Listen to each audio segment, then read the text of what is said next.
officials are investigating after a 33-year-old man fell to his death this week while touring the Grand Canyon. The Grand Canyon is one of the most studied places on Earth, yet there's a section so unstable, so steep, and so sacred that even park rangers call it off limits. They whisper of it only as the forbidden zone. Sheer cliff faces rise like walls, fractured and trembling, where even the smallest vibration can trigger a deadly collapse. The last official expedition ended in horror.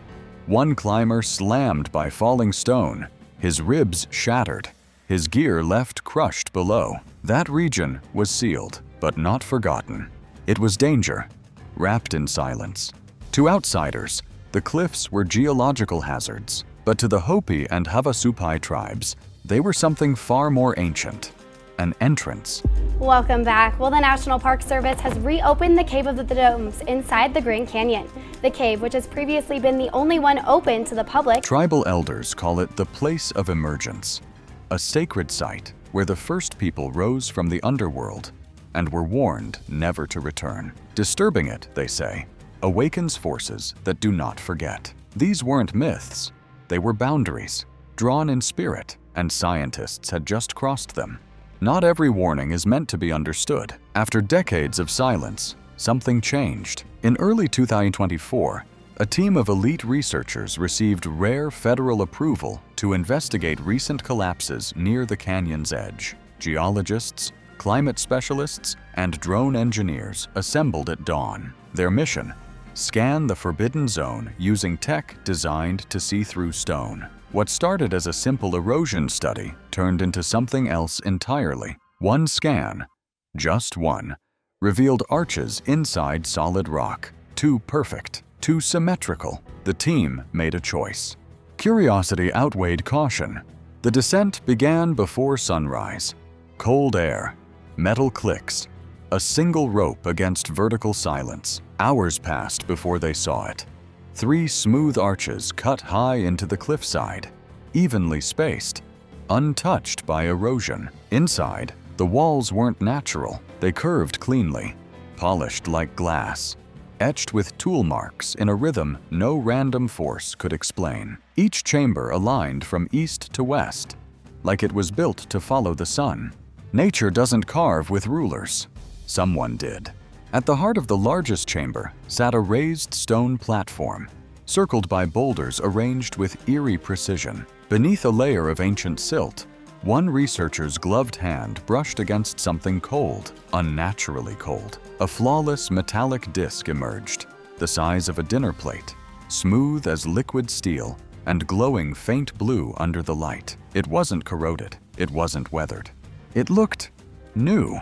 X-ray fluorescence testing revealed the impossible. Arsenic, platinum, and nickel fused in a composition unknown to Earth's natural processes. The alloy required extreme heat and controlled refinement, something ancient North America was never supposed to possess. Under magnification, microscopic lines etched across the surface appeared. Straight, calculated, machine-like. Even the stone base beneath the disc had a groove that matched its shape perfectly. This wasn't a relic, it was technology. The disc fit into a carved recess in the stone, like it was made to lock into place. Around it, fractured stone fragments curved inward, like a broken housing unit or docking frame. Some argued it was ceremonial, a sacred object left by an unknown culture, but others stared at the precision and asked a more unsettling question. What if it was meant to open something? One scientist clapped softly near the chamber's center. The echo didn't scatter. It flowed, smooth, measured, perfectly resonant. The walls held sound like a tuning fork, amplifying and sustaining the tone. Further tests proved it. The chamber's proportions weren't accidental. They were tuned for acoustics, not for speech, for something else. It wasn't just a room. It was a resonator. A flick of UV light changed everything. Tiny embedded crystals in the ceiling, previously invisible, began to glow a faint blue. At first random, then unmistakable. They formed constellations. When mapped against astronomical data, the pattern matched the night sky, exactly as it would have looked 15,000 years ago. These weren't natural formations. They were a star map, engineered into stone. Just as they began celebrating the discovery, the instruments beeped, a rhythmic pulse, faint but steady, one every 12 seconds, came from deep inside the canyon wall. When all equipment was powered off, it kept going, a magnetic heartbeat, rising and falling with perfect timing, centered directly beneath the platform. Natural forces don't operate on perfect clocks. Something was still active. To test the pulse, the team played a low-frequency sound through a hidden speaker. What happened next stunned them. The chamber pulsed back, synchronizing perfectly with the rhythm. The air vibrated. The floor hummed. The walls began to breathe with the tone, like something ancient was waking up. It didn't echo, it responded. A drone slipped through a fissure too tight for any human. At first, the footage showed only dust and darkness, until the space opened into a hidden vault. Two human skeletons lay half-buried in silt, side by side. On the wall above them, a crude symbol burned in charcoal, handprints surrounding a perfect circle. Some said it was a message, others a warning. Whatever it meant, they never made it out. The drone zoomed in on the limestone slab sealing the far wall. At its center, a shallow circular indentation. Measurements came back instantly.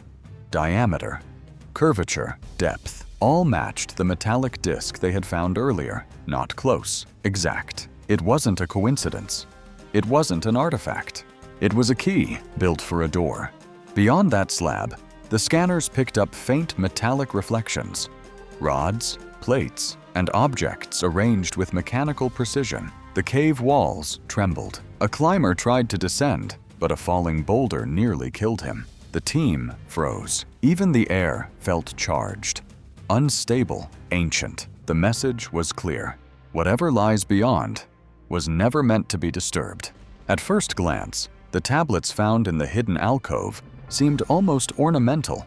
Stone rectangles, smoothed and engraved with intersecting circles and concentric loops. But closer inspection revealed something far more profound. The grooves weren't random. They followed mathematical constants.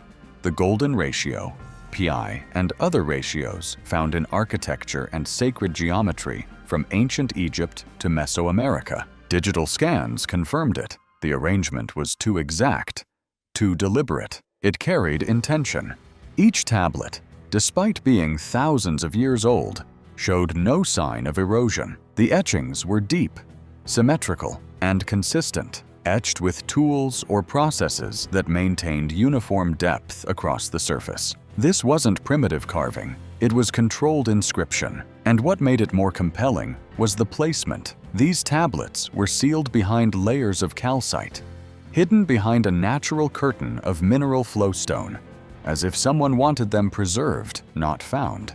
Linguists brought in later noted that while the symbols did not match any known written script, their arrangement bore similarities to the geometric language of sacred mandalas, visual maps of spiritual truths encoded through symmetry. Others saw in them the resemblance to prehistoric calendars, star cycles, or musical notations encoded in stone. One speculative physicist argued that these might be mnemonic maps, visual memory tools used to encode knowledge through shape and pattern, not words. But the biggest clue came not from the symbols, but from what lay beneath the floor. Sediment cores extracted beneath the tablet chamber revealed strange layering, alternating bands of ash, pollen, and mineral wash, repeated in cycles. These layers suggested that the room had been entered, used, and then intentionally sealed, only to be reopened again centuries later. A rhythm of return, almost like a ritual. What if these tablets weren't static records, but dynamic artifacts? What if their purpose was to survive cataclysm, to remain hidden and protected until the world was ready to find them again? The idea emerged among the team that the entire chamber might have been an ancient knowledge ark, a place where information, identity, and intention could be stored, undisturbed, across eras of chaos, collapse, and rebirth. Across history, humanity has built such arks. From the Sumerian clay tablets to the Mayan codices, from the pyramids to the Dead Sea Scrolls. Civilizations leave behind what they most want remembered. But this was different. These tablets weren't buried in a tomb. They were embedded in a structure of sound and resonance, magnetic fields, and light-reactive stone. They weren't meant to be worshipped. They were meant to be activated. The deeper implication, voiced quietly among the researchers before the shutdown, was even more unsettling. This chamber wasn't just a vault of human memory. It might have been designed to communicate, to signal, to something or someone in the future. That made it less of a relic and more of a beacon. And if it was a beacon, then the question isn't just what was stored. It's who was meant to receive it. They didn't just build it to survive. They built it to be understood. There are moments when science stumbles into something too vast, too old, and too intentional to explain away. This was one of them. In the final days before the canyon was locked down, one field scientist made a last attempt to explore a secondary tunnel, barely a meter wide, located behind a pressure fracture. He sent in a thermal drone, small, maneuverable, silent. What it recorded in that narrow crawl space still haunts those who saw it. At first, just mineral deposits, flowstone, calcite walls. Then, beyond a jagged bend, a perfectly sealed vault. Unlike the earlier chambers, this one was untouched. Its walls had no carvings, no decay, just stillness. The drone's infrared sensors detected a consistent internal temperature. Despite the freezing canyon air, that shouldn't have been possible. Something was regulating the climate, not actively, but passively, as if the architecture itself was maintaining stasis. Inside this vault lay no skeletons, no relics, no tablets, only shape, only symmetry. One object stood alone in the center, a low pedestal made of smooth black stone with a mirrored surface. Hovering just above it, suspended in what appeared to be magnetic levitation, was a smaller disk, identical in curvature to the metallic object found days earlier. But this one pulsed faintly. Light rippled across its surface in timed waves, like a heartbeat echoing out of solid matter. And that's when the drone's telemetry started to fail. Sensors glitched, compass bearings spun, but the camera kept recording. In its last transmission, the drone's lens focused on the chamber's rear wall and revealed a set of markings hidden in angled reflection, not etched, not painted, encoded through refracted light, visible only from the exact center of the vault.